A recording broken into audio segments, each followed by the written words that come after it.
नमस्कार मित्रों, मैं डॉक्टर सुजीत कुमार बहुत दिनों के बाद आज फिर अपने YouTube चैनल पर एक ऐसे इशू को लेकर के आ रहा हूं जिस पर कि इस समय प्रदेश ही नहीं बल्कि पूरे देश में काफ़ी चर्चाएं हो रही हैं। अगर हम वैज्ञानिक जगत की बात करें या मार्केटिंग की बात करें, केवल कृषि ही नहीं अन्य क्षेत्रों में भी जियोग्राफिकल इंडिकेशन के माध्यम से कैसे इंटेलेक्चुअल प्रॉपर्टी को हम प्रोटेक्ट कराएं, इस संदर्भ में काफ़ी जिज्ञासा लोगों के अंदर पैदा हो रही है। इसलिए मैं geographical indications its significance for agriculture development in UP अपने टॉपिक के रूप में इस पे अपनी आज की टॉक में कंसंट्रेट करूंगा, रखूंगा। तो सबसे पहले जियोग्राफिकल इंडिकेशन है क्या? What is geographical indication? अगर हम केवल परिभाषा की बात करें या बहुत ही सिंपल वे में इसको समझना चाहें तो जीआई, इसको शॉर्ट में जीआई बोला जाता है, यानी कि जियोग्राफिकल इंडिकेशन। ये सिंपली एक नाम है या कोई एक विशेष प्रकार का साइन है जो किसी प्रोडक्ट के क्वालिटी के साथ में लिंक्ड हो जाता है और वो क्वालिटी स्पेसिफिक जियोग्राफिकल एरिया में ही परसिस्ट करती है। कोई एक पर्टिकुलर सर्टेन प्रोडक्ट होगा जिसका स्पेसिफिक हम नाम या साइन को रजिस्टर्ड करवा लेंगे जो उस प्रोडक्ट की स्पेसिफिक या विशेष जियोग्राफिकल लोकेशन या ओरिजिन को डिफाइन करेगा। इसमें दो चीजें ध्यान में रखने की है।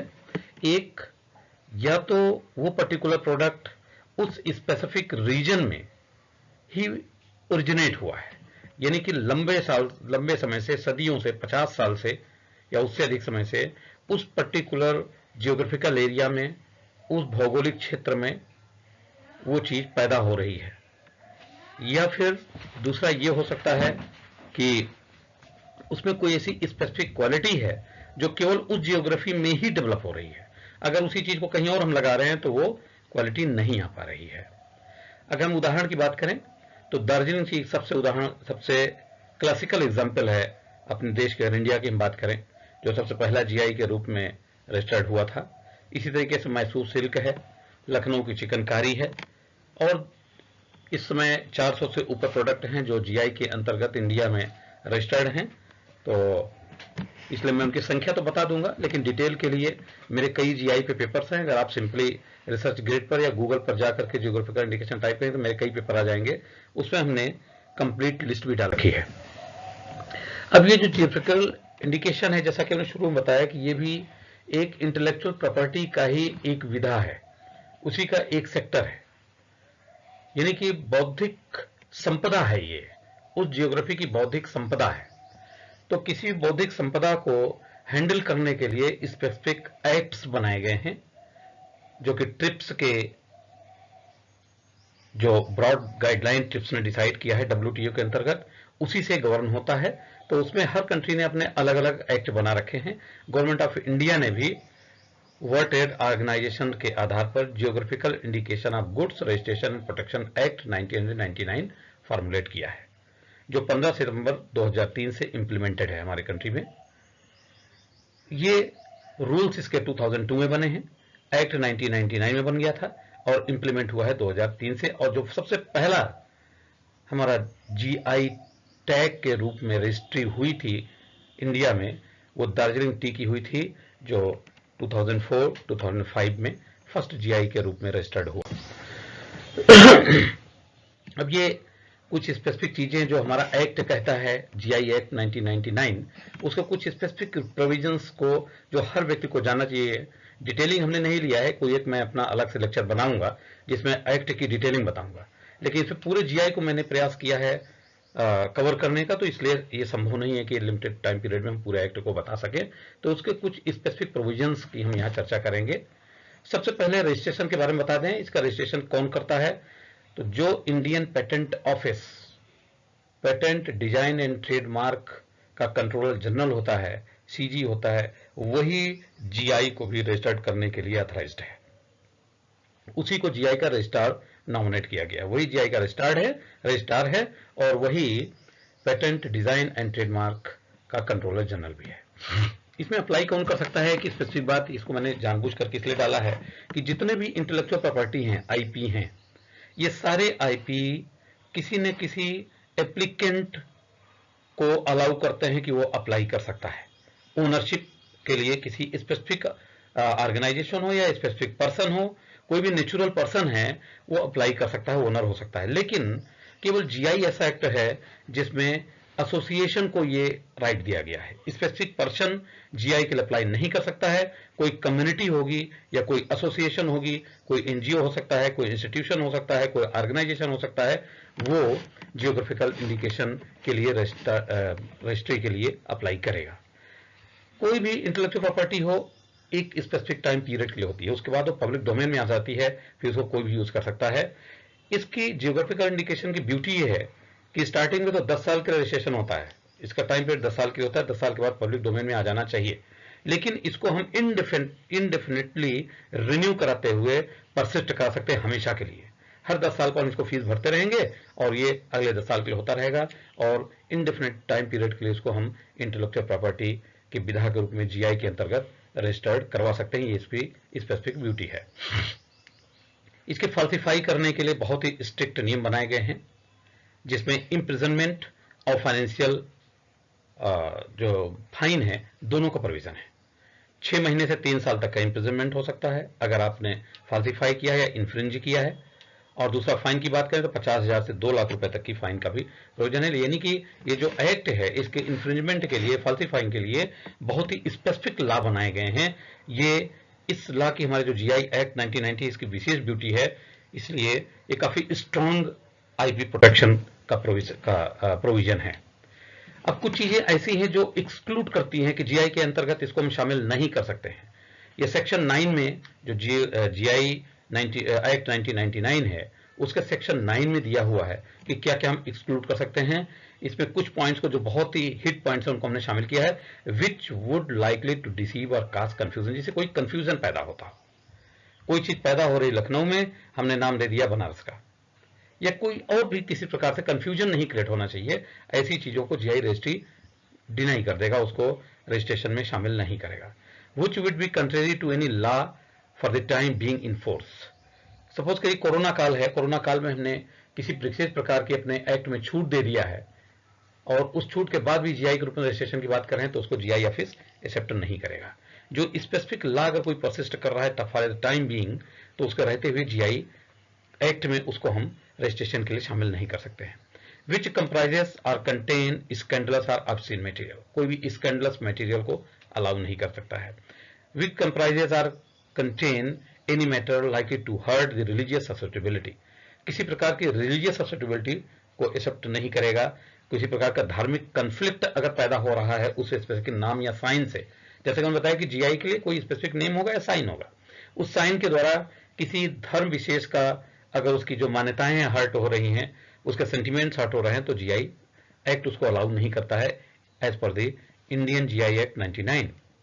जेनेरिक नेम, जेनेरिक नेम एक नेचुरल बॉडी है, इसलिए इसको जीआई के अंतर्गत एज सच जीआई टैग के रूप में रजिस्टर करने को गवर्नमेंट ऑफ इंडिया या इंडियन जीआई एक्ट अलाउ नहीं करता है। फॉर एग्जांपल हमने केवल चावल को कह दिया पूरे चावल, या हमने पूरे गेहूं को कह दिया, मंडुआ को कह दिया, नो, स्पेसिफिक जियोग्राफी का एरिया लगाई जिससे कि पूरा पूरा चावल उसे जो है लीगली कवर ना हो, तो स्पेसिफिक जेनरिक नेम भी जीआई में अलाउ नहीं होता है। Falsify or represent to the person that the good originate in another territory, जैसा पहला वाला है कि इसे कंफ्यूजन क्रिएट होगा, तो इसलिए जिस टेरिटरी में पैदा हो रहा है उसका नाम उसी से लिंक होना चाहिए। एक विशेष हमने imported good act rules enforcement rule 2007 के प्रोविजन को डाला है। आप इसे अंदाज लगाइए कि जो जीआई प्रोविजन है गवर्नमेंट ऑफ इंडिया ने कितना स्ट्रिक्ट किया है। इतने स्ट्रिक्ट होने के बाद भी किसी प्रकार का इन्फ्रिंजमेंट के चांसेस कम ही बचते हैं। अगर कोई कस्टमर है वो या कोई ट्रेवलर है किसी जीआई प्रोटेक्टेड मटेरियल को ले जा रहा है, तो कस्टम अथॉरिटीज को यहां तक पावर दिया गया है इस प्रोविजन के अंतर्गत कि वो उस मैटर को सीज कर सकता है अगर किसी प्रकार का प्राइमा फेसिया उसको रिवील हुआ है, किसी प्रकार को उसको इवन कोर्ट ऑर्डर की जरूरत उसको नहीं पड़ेगी। केवल प्राइमा फेसिया अगर उसको दिख रहा है कि XYZ प्रोजेक्ट जो ले जाया जा रहा है इसकी प्राइमा फेसिया है कि जीआई से प्रोटेक्टेड है और इसका मिस यूज हो रहा है या मिस तरीके से इंपोर्ट या एक्सपोर्ट हो रहा है, तो उसमें किसी प्रकार के कोर्ट के ऑर्डर की जरूरत नहीं है, सीधे उसको कस्टम अथॉरिटी सीज कर सकते हैं। This is the beauty of GI act. Now what are the provisions under the TRIPS agreement? जैसे शुरुआत में बताया कि ट्रिप्स और WTO इन दोनों को बिना समझे हुए जीआई को स्पेसिफिक रूप से हम इन डेप्थ नहीं समझ सकते हैं। तो ट्रिप्स ने स्पेसिफिक जो गाइडलाइन दिया है, एक ब्रॉड गाइडलाइन दिया है, उसी गाइडलाइन के रूल आर्टिकल 22, 23, 24 स्पेसिफिक हम 22 यहाँ चर्चा कर रहे हैं। इसी के द्वारा ही जीआई रजिस्ट्रेशन का एक्ट हमने बनाया है अपने कंट्री के लिए, जिससे कि इसके ऑब्लिगेशंस को 100% हम ओबे कर सके, उसको फॉलो कर सके। तो इसके जो part 2 section 3 of the trips, मैंने इसका रेफरेंस दे दिया है कि ट्रिप्स के जो सेक्शन 3 है पार्ट 2 का, उसमें जीआई के बारे में दिया हुआ है। Minimum standards of protection article 22 में डिफाइन किया हुआ है। क्या डिफाइन किया है इसमें? That the basic framework for the matter countries, जितने भी मेंबर कंट्रीज हैं, ट्रिप्स की बात हो रही है, तो आर्टिकल 22 क्या कहता है, इसमें 3 पॉइंट्स को मैंने समराइज कर दिया है, ज्यादा डिटेलिंग जिसे आपको ना समझना पड़े। पहला, protection against the use of indication that mislead the public or are deceptive. Second, protection against the use of indications in a manner that are acts of unfair competition. ये सारा का सारा खेल मार्केटिंग का है। हमने किसी जीआई से प्रोटेक्टेड मटेरियल है, इसलिए वो प्रोटेक्टेड है क्योंकि उसमें स्पेसिफिक क्वालिटी है, उसकी वैल्यू ज्यादा है, प्राइम प्राइस का हकदार है वो, लेकिन हमने उसी को ऐसा इमिटेट करके, उसका नकल करके दूसरा प्रोडक्ट बना के मार्केट में ला देंगे। तो इस सब चीजों को रोकने के लिए ये प्रोविजन दिया गया है। Refusal or invalidation of trademark that contain or consist of indications where it may mislead the public. Trademark और जीआई में बहुत थोड़ा सा अंतर है। ट्रेडमार्क का संबंध किसी कंपनी विशेष से है, यानी कि उस प्रोडक्ट की जो क्वालिटी है उस कंपनी या उस ऑर्गेनाइजेशन के कारण है, उसने अपनी क्वालिटी को मेंटेन करके रखा हुआ है। जबकि जीआई में स्पेसिफिक जियोग्राफी उस काम को करता है, उस जियोग्राफी की जो नेचुरल कंडीशंस हैं या जो आर्टिजनरी या सोशल कंडीशंस हैं, उसकी वजह से क्वालिटी परसिस्ट कर रही है। केवल इतना अंतर है, तो मिसलीडिंग ना हो इस वजह से ट्रिप्स में ये प्रोविजंस दिए गए हैं। सेकंड क्या है? Additional protection for wines and spirit. Wine and spirit के लिए प्रोटेक्शन को काफी स्ट्रिक्ट कर दिया है, जो आर्टिकल 23 में, मैंने बताया 22, 23, 24 की बात करेंगे। अब हम 23 की बात करें तो इसमें एडिशनल प्रोटेक्शन है सेकंड पार्ट में regarding wines and spirits. Wine and spirit को जीआई के अंतर्गत वर्ल्ड वाइड हर कंट्री ने अलाउ किया है रजिस्ट्रेशन के लिए या जीआई टैग इशू करने के लिए, लेकिन वाइन्स के लिए या स्पिरिट के लिए थोड़ा जो नाम से इनको और भी स्ट्रिक्ट कर दिया है। फॉर एग्जांपल अगर यहां पर हम देखें, ये जो सेकंड पार्ट है, यहां पे अगर हम देखें तो in article 23(1) of TRIPS prohibits the use of translations of geographical indication or attachment of expressions such as kind, type, style. Even देखिए, आप किसी प्रोडक्ट में आप बता रहे हैं कि ये प्रोडक्ट पर्टिकुलर जियोग्राफी से पैदा किया हुआ है, बनाया गया नहीं है, लेकिन ये उस टाइप का है, उस काइंड का है, उस स्टाइल का है। This type of provisions also restricted as per the article 23.1 of TRIPS. आप समझिए कि कितना स्ट्रिक्ट किया गया है। तो किसी प्रकार के इमिटेशन भी, जो लीगल इमिटेशन है, that are also not allowed in the case of wines and spirits. For example, यहां पे एग्जाम्पल हमने कोट किया, देखिए, the champagne style sparkling wine. जो शैंपेन है made in the USA, champagne जो वाइन है ये वर्ल्ड वाइड फेमस है, ये जीआई के अंतर्गत रजिस्टर्ड है, फ्रांस में इसका प्रोडक्शन होता है, लेकिन ये लिखा गया है शैंपेन स्टाइल स्पार्कलिंग वाइन। उसे कह दिया है कि शैंपेन नहीं है, शैंपेन स्टाइल स्पार्कलिंग वाइन है which is made in USA. Even this term is also not allowed, legally allowed in the case of wines and spirits as per the provisions given under article 23.1 of TRIPS. Now, जितने भी GI हम product registered करते हैं GI के अंतर्गत या registry के अंतर्गत, उनको कुछ गुड्स ऑफ क्लासेस में बांटा गया है। टोटल 34 क्लासेस हैं इस समय, जो हमारा जीआई एक्ट कहता है उसमें 34 क्लासेस डिफाइंड हैं। लेकिन एग्रीकल्चर की, चूंकि मैं यहाँ एग्रीकल्चर शुरुआत में कह दिया एग्रीकल्चर डेवलपमेंट की मैं बात करूंगा, तो एग्रीकल्चर की बात करें तो एग्रीकल्चर के केवल 3 क्लासेस हैं, क्लास 29, क्लास 30, क्लास 31। इन्हीं तीनों में ही एग्रीकल्चर के सारे प्रोडक्ट आ जाते हैं। For example in 29 meat, fish, poultry, meat extract, these all product are allowed for registration under class 29. In class 30, coffee, tea, cocoa, sugar, rice, tapioca, sago, artificial coffee, etc. etc. The huge list is given over here in my slide.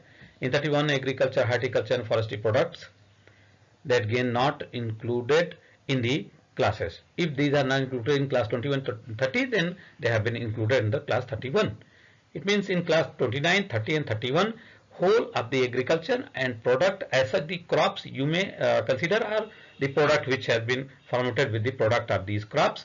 These are liable to be protected under these classes under GI. Now GI tags used on the following type of products.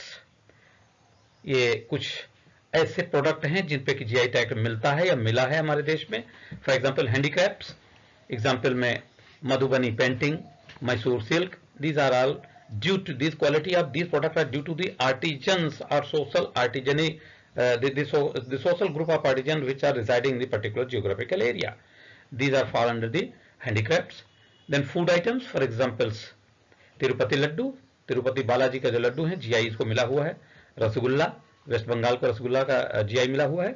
Wine and drink, for example champagne and these are the cognac of France, Scotch whisky of UK. These all relate from the wines and drinks. Industrial product, Agra Petha. Number of products are there. We have taken the example from the Uttar Pradesh only, Agra Petha, which got GI in 2010. Then agriculture products, for example, basmati rice, and the detail of the agriculture, the product will be given in future slides perhaps. Now, these are the registration of GI from Uttar Pradesh. Total GI, if we talk about the total GI in India, then till March 2022, there are 432 products which have been protected under.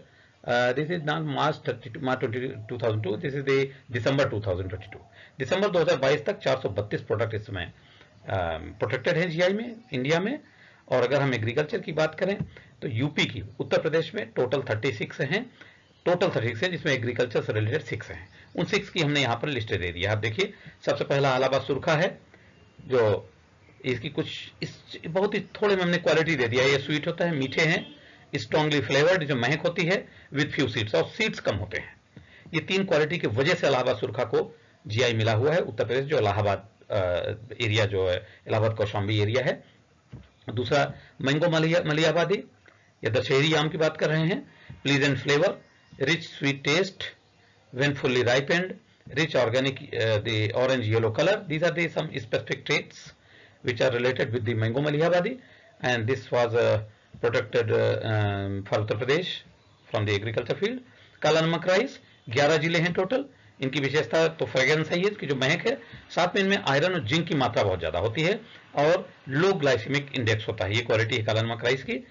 और western Uttar Pradesh में 24 districts हैं.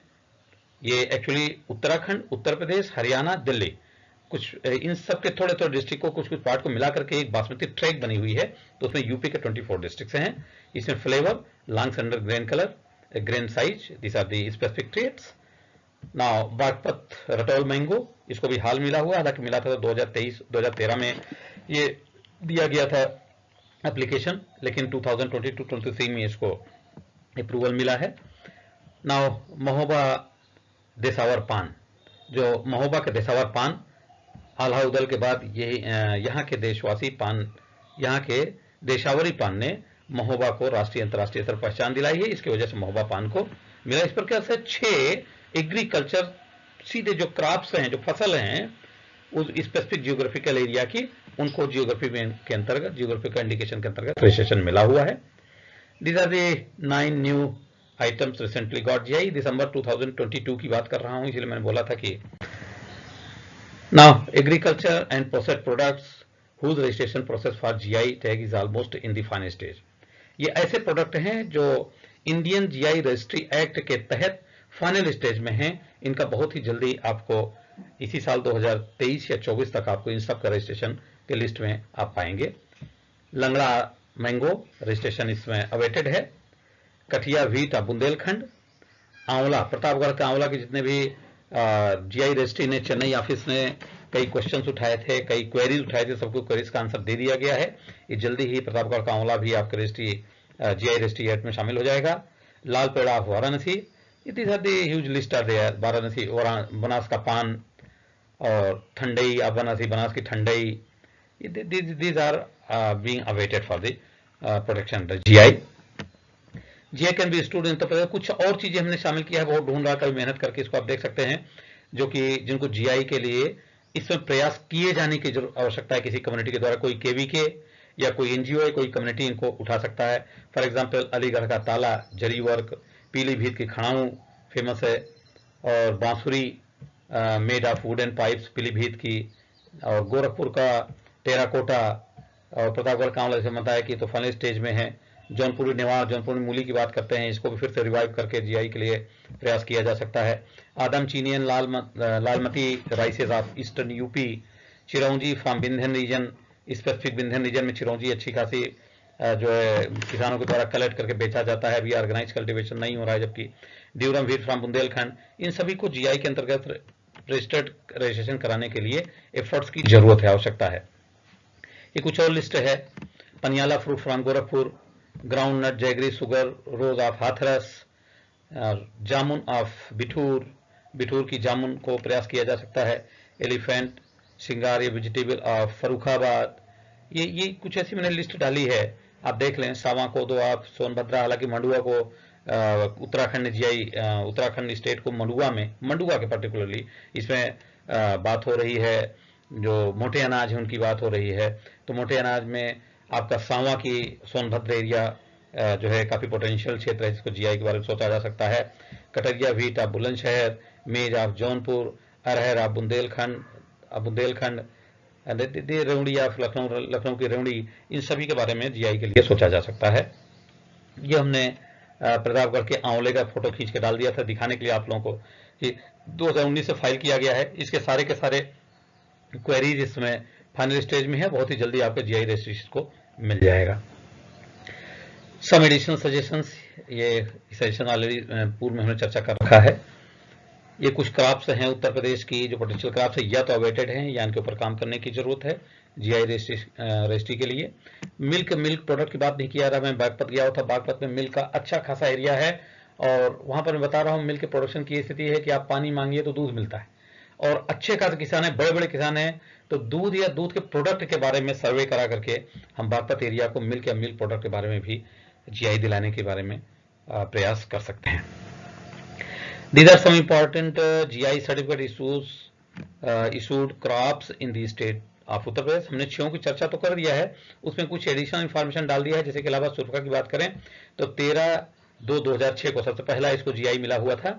इलाहाबाद सुरखा जो अमरूद उत्पादक welfare एक समिति है, एक कम्युनिटी है, उसके द्वारा ये इलाहाबाद में है, उसके प्रयास या वही इसका रजिस्टर्ड प्रोपराइटरी है।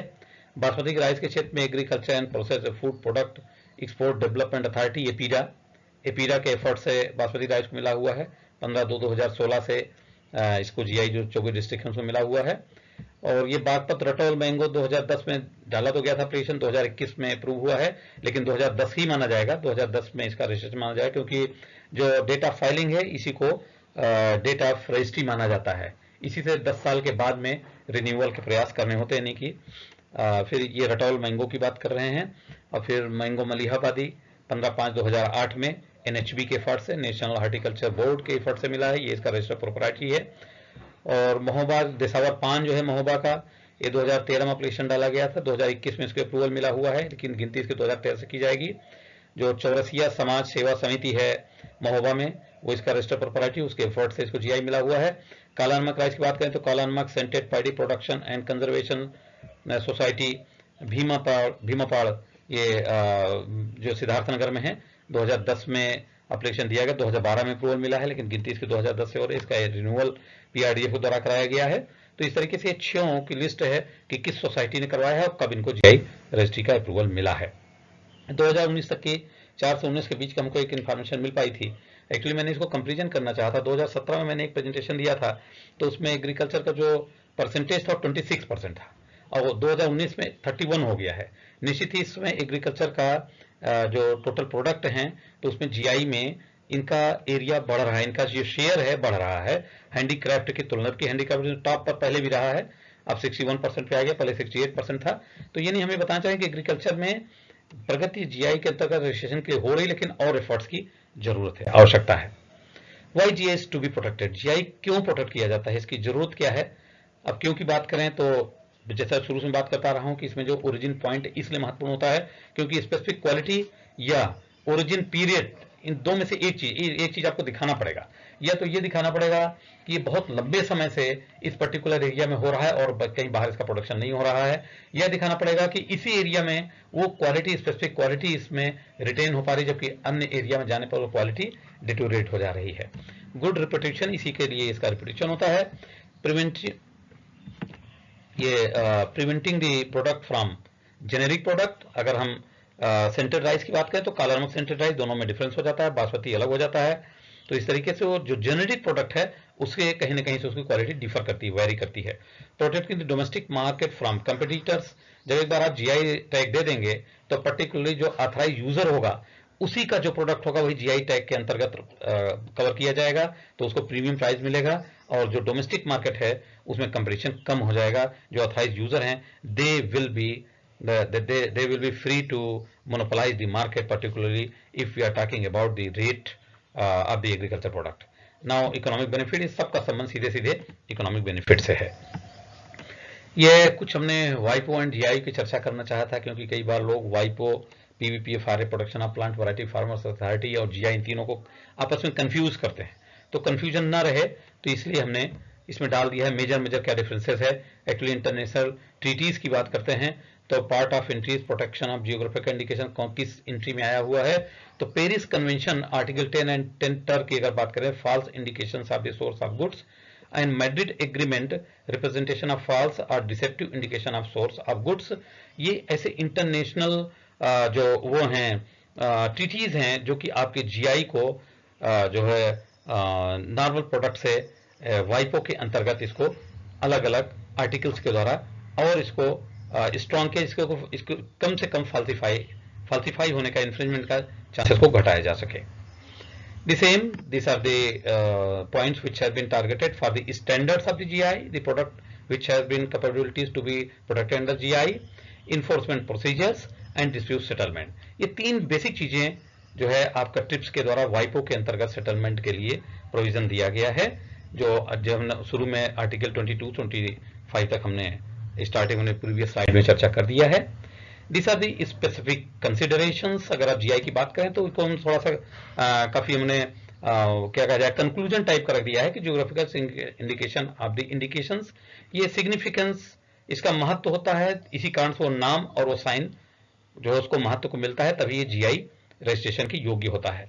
हमें तीन क्लासेस की बात शुरू में कर दिया है हमने, 29, 30 एंड 33 एंड 31। जियोग्राफिकल एरिया, ये आपका जो रेवेन्यू डिपार्टमेंट है उसके द्वारा अटेस्ट होना चाहिए। आप जो बना देंगे, खींच देंगे, वो माने नहीं रखेगा, वो टेस्ट होना चाहिए। पर्टिकुलर डिपार्टमेंट, जिस डिपार्टमेंट का हम एग्रीकल्चर की बात कर रहे हैं तो एग्रीकल्चर डिपार्टमेंट पर रेवेन्यू हो गया, उनके द्वारा जो हमारा एरिया है वो अटेस्टेड होना चाहिए। डिटेल ऑफ द अपीयरेंस की बात करें तो कलर, फ्रेग्रेंस, ये आपको देनी पड़ेगी, फॉर्म में भरना पड़ेगा आपको। ये कौन कौन से फार्मर ग्रुप हैं, कौन कौन से जो है वुमेन्स हैं या ग्रुप ऑफ द पर्सन्स हैं जिसमें इन्वॉल्व हैं। Affidavit deposit to the applicants right, applicant के राइट क्या क्या होंगे, इसके लिए आपको जो है एफिडेविट लगाना पड़ेगा। सर्वे इन पार्टिसिपेटरी मोड की जरूरत पड़ेगी। And origin, quality, specific of product based on primary and secondary data. Primary secondary data दोनों देना पड़ेगा आपको, जैसे हमने बताया कि आपको रेवेन्यू डिपार्टमेंट से उसको मैप को टेस्ट कराना पड़ेगा, प्लस जो सेकेंडरी डेटा है उनको शामिल करना पड़ेगा, और आप जो सर्वे कराएंगे पार्टिसिपेटरी मोड में वो भी लगना पड़ेगा। ये सब कंप्लीट इन्फॉर्मेशन ये हमने एक स्लाइड में दे दिया है कि प्रोसेसिंग कैसे होती है। तो प्रोसेसिंग की अगर हम बात करेंगे तो हमारा प्रेजेंटेशन काफी लंबा खिंच जाएगा, तो मैं कंप्लीट प्रोसेसिंग बात नहीं करूंगा। जैसे हमने आपको बताया कि एक बार मैं कोई ना कोई प्रेजेंटेशन कंप्लीट एक्ट पे दे दूंगा, एक बार मैं कोई प्रेजेंटेशन अपना पूरे प्रोसीजर पे दे दूंगा कि अगर आप जीआई रजिस्ट्रेशन कराना चाहते हैं तो किस तरीके से आगे बढ़ें, वो मैं सेपरेट से पूरा अपना लेक्चर पे डाल दूंगा। तो एक वो बहुत ही सिंपल वे में आप समझ लें कि जो एप्लीकेशन फाइल करेंगे उसका एग्जामिनेशन होगा, ऑब्जेक्शंस रेज होंगे, और दो अपॉर्चुनिटी फॉर हियरिंग भी हो सकती है, हियरिंग के बाद जो ऑब्जेक्शन उसको रिफ्यूज अगर कर दिया जाएगा तो आप आगे बढ़ जाएंगे, और अगर एक्सेप्ट कर लिया जाएगा तो उसके बाद फिर एडवर्टाइज होगा, जीआई ऑफिस एडवर्टाइज करेगा जीआई जर्नल में, फिर अपोजिशन अलाउ करेगा, हो सकता है रिफ्यूज हो या एक्सेप्ट हो, अपील के लिए भी जा सकते हैं, कोई भी पार्टी दो में से एक अपील के लिए जा सकती है। इन सब प्रोसेस के बाद में फिर एंट्री इन जीआई रजिस्टर, तब जीआई रजिस्ट्री में इंटर हो जाएगा।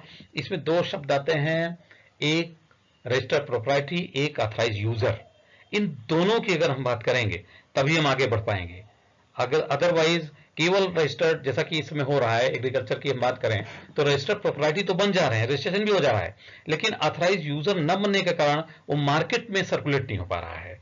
तो जो फार्मर को लाभ मिलना चाहिए जीआई रजिस्ट्रेशन के द्वारा वो नहीं मिल पा रहा है, उस पर ध्यान देने की जरूरत है।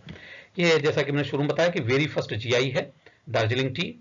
जीआई मिलने से पहले यानी कि 2004-2005 से पहले ये प्लांटर्स एसोसिएशन 1892 में फार्मुलेट हुआ था। ये इसका कस्टोडियन था, इसकी बात करें दार्जिलिंग टी की, लेकिन 2004 के बाद से अभी जीआई के अंतर्गत हैंडल हो रहा है। ये कुछ यूपी स्टेट के जो स्पेसिफिक जीआई किए हुए प्रोडक्ट हैं रिलेटेड टू एग्रीकल्चर, उनके बारे में हमने बहुत ही छोटे में इंफॉर्मेशन डाल दी, जैसे एप्लीकेशन क्या था, एप्लीकेंट कौन थे, किनके प्रयास है, यानी कि रजिस्टर्ड प्रोप्राइटरी कौन है, डेटा फाइलिंग 2010 तो 2010 से ही गिनती की जाएगी। ये क्लास 29 में आता है फूड स्टफ में। एज ओल्ड एज ताजमहल, इसकी ब्यूटी ये है कि ये तब से आगरा में पेठा बनाया जा रहा है जब से कि ताजमहल बना हुआ है। तो जैसे हमने बताया कि दो चीज होनी चाहिए, एक तो ओरिजिन बहुत पुराना हो, दूसरा स्पेसिफिक क्वालिटी उस जियोग्राफिकल एरिया से बाउंड होती हो। तो पहले क्राइटेरिया को क्वालिफाई कर रहा है।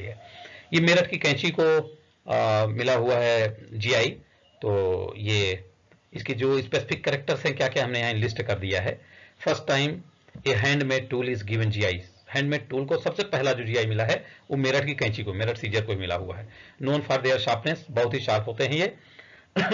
Preferred by industrial garment, particular कपड़ा काटने की जो इंडस्ट्री है उसमें इसको प्रेफर किया जाता है इसके शार्पनेस की वजह से। Can be repaired unlike other scissors, इसको तेज किया जा सकता है, धार रखा जा सकता है, टूट फूट जाए बनाया जा सकता है, रिपेयर करके फिर से यूज किया जा सकता है। तो ये इसके डिफरेंट, ये बनता किसे, सबसे बड़ी स्पेसिफिक चीज ये है, found in car, buses, trucks and railways के जो स्क्रैप मटेरियल है उसके द्वारा ये मेरठ की कैंची बनाई जाती है। ये जैसा कि उन्होंने बताया कि 11 डिस्ट्रिक्ट हैं टोटल, डिस्ट्रिक्ट का नाम भी हमने यहाँ पर लिख दिया है, सिद्धार्थनगर, संत कबीर नगर, महाराजगंज, बस्ती, Gonda, Mau, Bahraich, Deoria, Shravasti and Gorakhpur. In districts को काला नमक राइस के लिए रजिस्टर्ड प्रोप्राइटरी के रूप में इन 11 डिस्ट्रिक्ट को जियोग्राफिकल एरिया के रूप में रजिस्ट्रेशन मिला हुआ है। इनकी क्वालिटी यह है कि ये लो लैंड, ये Kala Namak is cultivated normally under rainfed low land conditions as it mature in 145 to 150 days. और दूसरा इसकी महक जो है, फ्रेग्रेंस, और ये जो कितने दिन मैच्योरिटी ज़्यादा इसके लंबे दिन में हो रही है, 150 दिन में हो रही है। तो उस एरिया में, जिस एरिया की हम बात कर रहे हैं, तो वो फ्रेग्रेंस जो है उस पर्टिकुलर जियोग्राफिकल एरिया से जुड़ा हुआ है। प्लस आयरन जिंक की मात्रा ज़्यादा है, और इसकी जो स्पेसिफिक क्वालिटी हमने प्रीवियस स्लाइड में दे रखा है। जीआई रजिस्ट्रेशन मस्ट इंक्लूड, कौन कौन सी चीजें एप्लीकेशन में जरूर आपको देना होगा। सबसे पहले कौन सा मार्क, कौन सा साइन या नेम आप यूज करेंगे वो आपको डिसाइड करके एप्लीकेशन में देना होगा। The class of the good 29 का है कि 30 का है, 31 का, अगर हम एग्रीकल्चर की बात कर रहे हैं तो। कंट्री ऑफ ओरिजिन, किस कंट्री का है, प्रोड्यूसर और operator statement and detail of the quality, specific quality क्या है जिसको आप डिनोट कराना चाह रहे हैं, स्पेसिफिकेशन कोई स्पेसिफिक है, and characteristics of the associated goods. ये डिफरेंट जो इन्फॉर्मेशन से आपको देना पड़ेगा। एक हमने फोटोग्राफ डाल दिया है कि कौन कौन से कि किस तरीके से जो जीआई रजिस्ट्री का सर्टिफिकेट मिलता है। ये कुछ एक साइड में हमने डाल दिया है सम जीआईज ऑफ इंडिया, इंडिया से कौन कौन स्पेसिफिक जीआई हैं जो कि इस समय अच्छा खासा प्रीमियम प्राइस अर्न कर रहे हैं। इसमें देखिए एग्रीकल्चर का कोई भी प्रोडक्ट नहीं आया है, केवल तिरुपति लड्डू को छोड़ करके, बाकी कोई एग्रीकल्चर उसके प्रोडक्ट नहीं आ पाए हैं, उनको इस मुख्य धारा में लाने की जरूरत है। कंक्लूजन में अगर हम बात करें तो efforts to create more distinct laws and regulations, जो रेगुलेशंस या लॉज ऐसे हैं जो कहीं ना कहीं क्लैरिटी ज्यादा मांगते हैं तो उनको और क्लैरिफाई करने की जरूरत है। Joint work of all the bodies associated, removal of ambiguity, कौन कौन से एम्बिग्यूटी पॉइंट है, जब हम जीआई एक्ट की बात करेंगे तो उसके मैंने एक लिस्ट बना रखी है, उस पर हम आपसे विशेष चर्चा करके उसके बारे में आप लोगों को अवेयर कराएंगे। More benefits to the customers and also to the producers, effective effective linkage with ODOP scheme. ODOP one district one product government of UP ने शुरू किया है। कहीं ना कहीं से प्रोडक्ट को जीआई के अंतर्गत लिंक करने की जरूरत है, क्योंकि जिस डिस्ट्रिक्ट में जब एक प्रोडक्ट आपने उसकी क्वालिटी, उसकी पहचान बना दिया है, तो उसको अगर जीआई रजिस्ट्रेशन मिल जाएगी तो अच्छा खासा जो वहाँ के एरिया के फार्मर हैं उनको बेनिफिट मिलेगा। Promotion of farmers to be registered as authorised user. जैसा कि हमने बताया कि रजिस्टर्ड प्रोप्राइटी तो हम बना ले रहे हैं, लेकिन कहीं ना कहीं अभी ऑथराइज यूजर वाला जो कॉन्सेप्ट है वो हमारा लैकिंग है, उसको बढ़ाने की जरूरत है। तो रजिस्टर्ड यूजर जब तक नहीं बढ़ेंगे तब तक वो मार्केट में चैनलाइज नहीं हो पाएगा। रजिस्टर्ड प्रोप्राइटी के रूप में एक आदमी या एक कम्युनिटी, दो कम्युनिटी बन गई है, लेकिन ऑथराइज यूजर जब तक नहीं बनाएगी तब तक उस टैग को लगा करके हम एक्सपोर्ट, इंपोर्ट या लोकल मार्केट में प्रीमियम प्राइस की व्यवस्था या उसका प्राविधान नहीं करा पाएंगे। तो इसलिए ऑथराइज यूजर जो पार्ट बी में रजिस्ट्री होती है जीआई रजिस्ट्री के, उस पर ध्यान देने की जरूरत है। कम्युनिटीज को उसको ज्यादा ज्यादा काम करने की आवश्यकता है। ये हमने एक स्लाइड में, सिंगल स्लाइड में 1 से 10 पॉइंट ऐसे डाल दिया है जो पूरा का पूरा जीआई का इंडियन सिनेरियो का एक कंक्लूजन आ गया है। तो इसको आप देख सकते हैं, पढ़ सकते हैं। इसमें अधिकतर चीजें हमने प्रीवियस स्लाइड्स में डिटेल में चर्चा कर दिया है। वे फॉरवर्ड फॉर जीआई, थोड़ा सा 2-4 पॉइंट हमने डालना चाहा है कि क्या हमको और करने की जरूरत है। The tag for geographical indication needed to be allotted only after a thorough historical and empirical inquiry। बहुत ही हड़बड़ी में सब चीजों को हमको जीआई में रजिस्टर करने की जरूरत नहीं है। उसकी स्पेसिफिक क्वालिटी की और स्पेसिफिक ओरिजिन की जब तक हम बढ़िया से इंक्वायरी ना कर लें, इस चीज को जो जीआई रजिस्ट्री ऑफिस है या इंडियन पेटेंट ऑफिस है, इसका टेक केयर ऑफ कर लेता है, ध्यान दे लेता है। For products whose origin can not be effectively traced, either both the states should be given ownership. जैसा कि उन्होंने ये बताया कि हम बासमती राइस की बात करें तो हरियाणा भी उसमें है, आपका उत्तर प्रदेश भी है, दिल्ली भी है, उत्तराखंड भी, इन सबके पार्ट्स हैं। तो ऐसा भी हो सकता है कि 2 या 3 टेरिटरी के अलग अलग जो है थोड़े थोड़े पार्ट मिला करके आपके जियोग्राफिकल एरिया को डिफाइन करें। The focus of the states and the community need to be shift from mere certification for the stake of registration and instead divert all resources toward the active promotion of the product and its respective industry। ये जो तीसरा point है मैं इस पे hit करना चाहूंगा। सबसे बड़ा हिट पॉइंट ये है कि ऑथराइज यूजर बढ़ाना है। सीधे उससे लिंक, जो प्रीवियस स्लाइड में हमने ऑथराइज यूजर की बात किया है, तो जब तक ऑथराइज यूजर आप नहीं बढ़ाएंगे, जब तक उनको प्रमोट नहीं करेंगे, जब तक उनको अवेयर नहीं करेंगे, तब तक जीआई रजिस्ट्रेशन के बाद भी किसानों को या उस क्षेत्र की सोसाइटी को बेनिफिट एज ए कंज्यूमर या एज ए फार्मर या एज ए जो आपके बिजनेस पर्सन है वो नहीं मिल पाएगा। ये डिफरेंट सोर्सेज हैं जहां से हमने सारी इंफॉर्मेशन को कलेक्ट किया है। ये टोटली ऑथेंटिक है। इसमें से कई हमारे रिसर्च पेपर या रिव्यू पेपर भी पब्लिश हैं, उनपे भी जाकर के आप देख सकते हैं, पढ़ सकते हैं। ये एक्चुअली अगर आप लोग कुछ क्वेश्चन डालना चाहें तो मैं इसको यूट्यूब पे अपलोड कर रहा हूं, उस पर डाल सकते हैं। तो I will be happy to answer your all queries.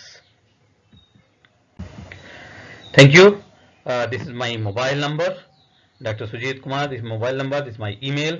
In case of any type of query or any type of confusion, you need clarity, kindly drop a message to my mobile number or to my email. I will be very sure become happy to answer you. And if you need any specific the detailed lecture on any specific point of geographical indication, kindly they put your message. I will formulate a separate lecture on those points and to make you more